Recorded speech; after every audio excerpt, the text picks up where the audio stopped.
We will. Let's talk about custody. It's the main topic on most people's minds when they have children. How is custody decided, and what is involved?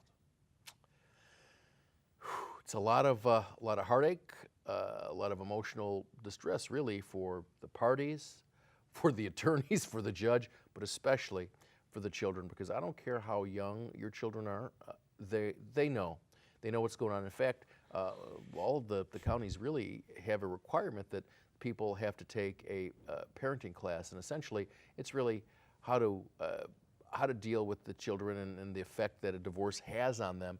Unfortunately, a lot of times, parties use the children as a pawn to hurt the other person, or a lot of times what they do is they alienate the children from the other person, which is bad-mouthing the other spouse and saying that they don't love them, that they left, just all those kind of things.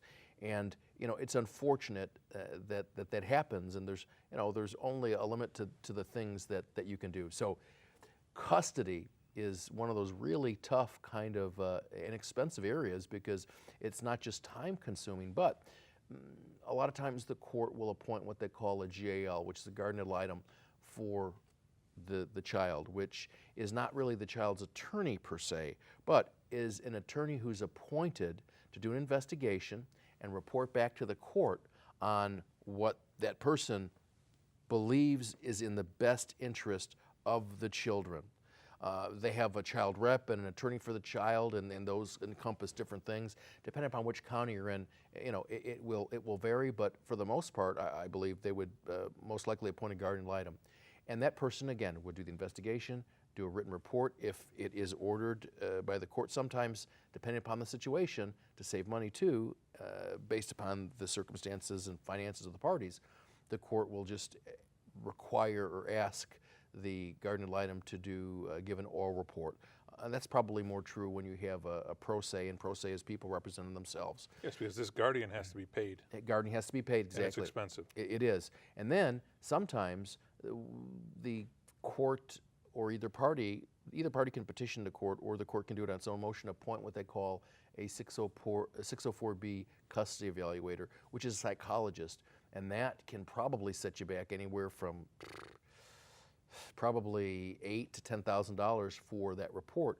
It's probably going to take several months to get that completed, and the psychologist is going to interview each and every person involved. Is going to interview the kids and going to give them psychological tests, and is going to do the same thing with the parents. And maybe if there is a paramour or somebody living with the spouse now that they've separated, or grandparents or whatever, they're going to investigate and look at records and look at allegations and look at all kinds of things.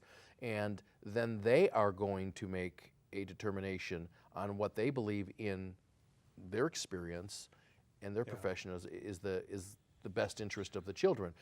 And again, sometimes you can, the court can appoint a guardian ad litem, and there could be a 604B involved. I was involved in a case where there were multiple issues there, and again, that gets to be very, very expensive. Yeah.